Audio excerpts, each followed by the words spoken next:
2015-yilda ishlab chiqarilgan Gazelle avtomobilini ko'rsataman. 2015-yil ekan, marshrutkadan yig'ilgan ekan, lekin okamligilar tayyor olishgan ekan. 2015-yil 520 uzunligi, motor, most, korobka, ходовой, rama, resorlargacha ishlar umuman ishli yo'q deyaptilar. Bemalol ko'rib tekshirib olgansizlar. 6 ta baloni ham zo'r holatda ekan. Salonlari ham yaxshi holatda, o'zlari uchun qarab minganlar, yomon emas mashina, haqiqatan zo'r puliga.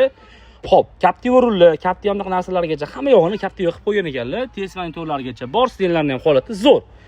Bemalol tekshirib olsanglar bo'ladi. Damchi pultlargacha ham bo'lsa kerak, o'zingiz so'rab tekshirib olsanglar qaranglar. Hamma yo'g'i zo'r holat turibdi, balonlarigacha, mostlarigacha. Mana, tiyagida hammasi ideal holat turibdi. Holati zo'r, olib haydashga tayyor. Eshikli.